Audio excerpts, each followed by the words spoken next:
In this video, I'm going to be showing you the three main stages of price movement. So what are the three main stages? Well, stage 1 is the trending stage. Stage 2 is the ranging stage. And stage 3 is the transitionary stage. These are the three main stages of price. Price moves through these stages over and over and over. And thinking about price in these various stages and identifying these stages will help you understand price action. So let's look at these stages in a little more detail. First, trending stages. We touched on this briefly in the last video. A trend starts when either buyers have much more control than sellers or vice versa.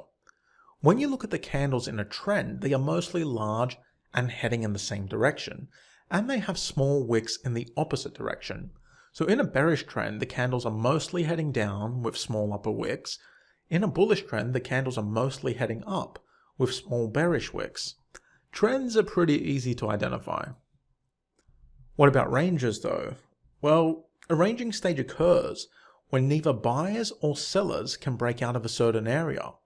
This is because neither side is strong enough.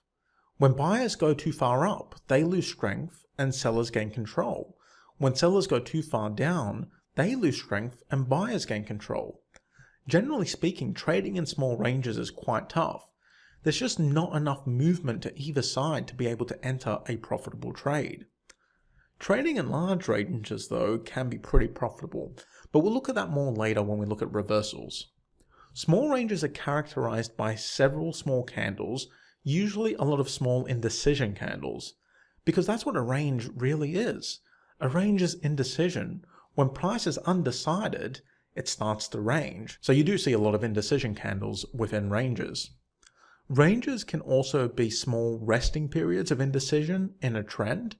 So if buyers have control of price and you see a strong bullish trend, that trend may stall for 2 or 3 candles.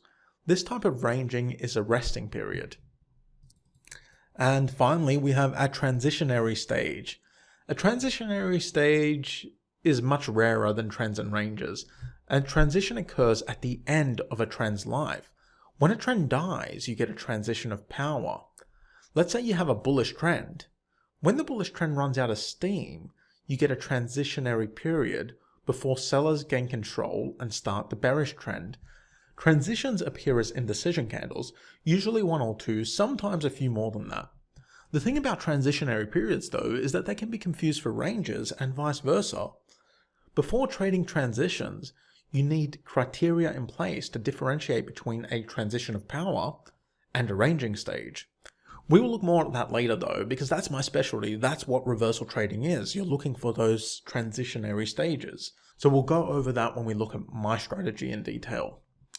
So let's look at these stages on a real chart. That way you get a better idea of how they work. Okay, you're looking at a GBP USD daily chart. Let's identify some stages. I'm going to be marking trends in green, ranges in yellow, and in red I'm going to be marking transitionary periods. So let's get started. First up we have a trend here. Very strong bearish trend. Quite obvious, quite easy to see. I'm pretty sure you can spot this one. Then what do we have? What's happening here? We have a bit of a range here. It's actually a pretty tight range. It would be a very bad range to trade because you're not really getting any decent moves up and down, up and down. It's just messy moves, just like all the way through here. So this is a tight range, and it's a range where you can't really take any trades. Then we get a breakout from this range. So that breakout is kind of a trend. It's a very short trend, but it is a trend. We have a very, very short trend here consisting of 2 candles. Then we have this candle here. Now this candle, what is that? That's an indecision candle. We've looked at these in the last few videos. That is an indecision candle, and that is what I class as a transitionary period.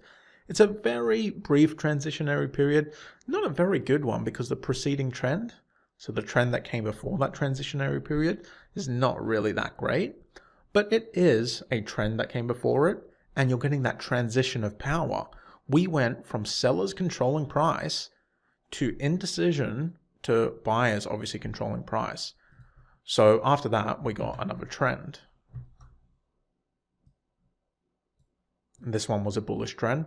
Bullish and bearish trends are the same color because it doesn't matter if it's a bullish or bearish trend, we're just identifying the stages. So this is another trending stage. After this trending stage, you don't really get indecision or a transition of power, it just immediately goes into a bearish trend. And if you don't fully understand that, don't worry about it. We'll cover this in more detail later. I just want you to get used to seeing trends, ranges, and transitions. So now we have another transition here. See, at the bottom of this bearish trend, we get this tiny little candle here. That is a transition. Followed by this candle here. Again, this shows transition. So I'm going to put red here to mark it as a transition. Then we get back into a bullish trend.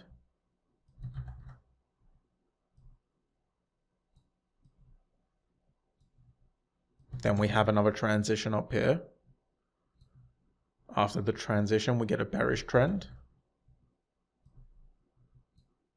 There's actually a lot of transitions here. Another transition. Very short-lived bullish trend. It's just a single candle. You wouldn't really even call it a trend. It would be a trend on a smaller time frame if we were to drop down to the 4-hour, for example. And then it immediately switches to an actual proper bearish trend down to here. And then what do we get here? Here we get some ranging. So let's grab one of these. It's a very small range. It doesn't last very long, but we get some ranging, and then the ranging is followed by a bullish trend, which is then followed by a transition, which is followed by, at the moment, what looks like the start of a bearish trend. So there you have it. It's pretty easy to identify stages of price. Price moves in stages, and when you can identify these stages, you get a better understanding of price action. Now, before you run off to your own charts looking for these stages, I just want to tell you, don't bother. You really don't need to do that. I just wanted to tell you the basics about what a trend is, what a range is, and what a transitionary period is. Because in the next video, there's going to be some exercises that you're going to have to do, and it's going to help you just a little bit to know what a trend is, what a range is, and what a transitionary period is. But you really don't need to be able to spot them on your charts like I just did. See you in the next video.